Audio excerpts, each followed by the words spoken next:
जाकर बैठ भर जाए उतने से जीव का कल्याण हो जाता है। क्यों हो जाता है? रघुनाथ कीर्तनम तत्र तत्र कृतमस्तकांजलिम बाष्पवारि परिपूर्ण लोचनम मारुतिम नमत राक्षसांतकम। एक रोटी दे दो। जहाँ जहाँ भगवान की कथा होती है वहाँ वहाँ श्री हनुमान जी हाथ जोड़कर जुड़े हुए हाथों को अपने सिर पर धारण करके बद्धांजलि अवनत सिर होकर सिर झुका करके और नेत्रों से अश्रु प्रपात करते हुए आंसू बहाते हुए श्री हनुमान जी महाराज वहाँ विराजते हैं। देख लो, सत्संग नहीं करेंगे तो याद हसावत। अब यो रोवे है कि समझ में आवे पर यो सोचा मैं भी मिनक हो तो आज मैं भी सत्संग से तो दूर ले जा। बोल गिरधर गोपाल की। तो एक बार नारद जी ने पूछा कि प्रभु आप आज अपना सही ठौर ठिकाना बता दें कृपा करके, आप कहाँ रहते हैं। कोई कहते हैं कि आप वैकुंठ में रहते हैं, कोई कहते हैं कि आप योगियों के हृदय में रहते हैं। आपका यथार्थ स्थान कहाँ है, आप वस्तुतः रहते कहाँ हैं। तो भगवान ने कहा नाहम वसामि वैकुंठे योगिनाम हृदये न च मद्भक्ता यत्र गायन्ति तत्र तिष्ठामि नारद। ये नारद, न तो मैं वैकुंठ में रहता हूँ न योगियों के हृदय में रहता हूँ। जहाँ मेरे भक्त मेरा गुणगान करते हैं, मेरा कीर्तन करते हैं, मेरी कथाएं जहाँ होती हैं मैं वहाँ रहता हूँ। नारद जी ने कहा भले मानुष, ये तो बहुत अनुचित करते हो आप अपनी ही कथा सुनने पहुंच जाते हैं, अपनी महिमा अपनी प्रशंसा सुनेंगे।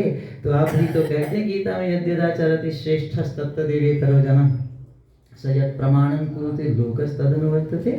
यदि आप ही अपनी महिमा अपनी कथा सुनेंगे तो लोग अपनी अपनी कथा सुनने लग जाएंगे, अपनी अपनी प्रशंसा सुनने लग जाएंगे और इससे तो उनको अभिमान हो जाएगा, पतन हो जाएगा। तो ये तो आप उचित नहीं कर रहे कि आप अपने ही गुण अपनी ही प्रशंसा अपनी ही कथा सुनने के लिए वहाँ पहुँच जाएं जहाँ कथा होती है। तो भगवान ने कहा नारद जी मैं अपनी कथा सुनने नहीं जाता, अपने गुण सुनने नहीं जाता। बोले ये तो और बड़ा अपराध कर रहे हो प्रभु, कथा में जाते और कथा नहीं सुनते।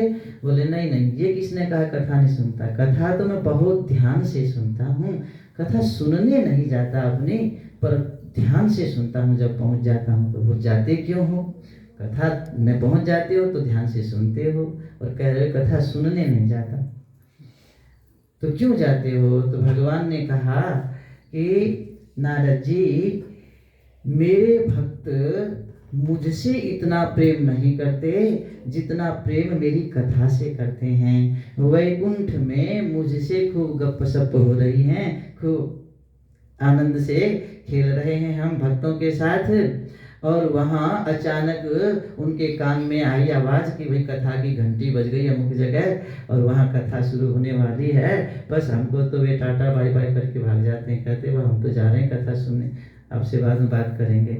और हम पुकारते रहते हैं, बुलाते रहते हैं, अरे भैया कहाँ जा रहे हो। बोले नहीं बाद में बात करेंगे। कथा में चले जाते हैं तो मैं अकेला बैठा बैठा वैकुंठ में क्या करूं, मैं भी अपने भक्तों के पीछे पीछे और उनके पीछे पीछे वहीं कथा में आ जाता हूं, फिर कथा भी ध्यान से सुनता हूं। तो भगवान वहाँ आ जाते हैं जहाँ कथा होती है, जहाँ लोग सुनते हैं, उनके बीच में कथा सुनमान भी, और समस्त तीर्थ वहाँ आ जाते हैं, समस्त देवी देवता आ जाते हैं, समस्त संत महात्मा आ जाते हैं। भले हमें दिखाई न देते हो, हमारे नेत्र इतने पवित्र नहीं हैं कि उन अमलात्मा महात्माओं के हम दर्शन कर सकें, परंतु ना बंद कर दो क्यों बंद। तो वहाँ स्वयं भगवान आ जाते हैं, समस्त तीर्थ आ जाते हैं, समस्त संत आ जाते हैं। हमें भले ही न दिखाई देते हों, उनको हम दिखाई देते हैं।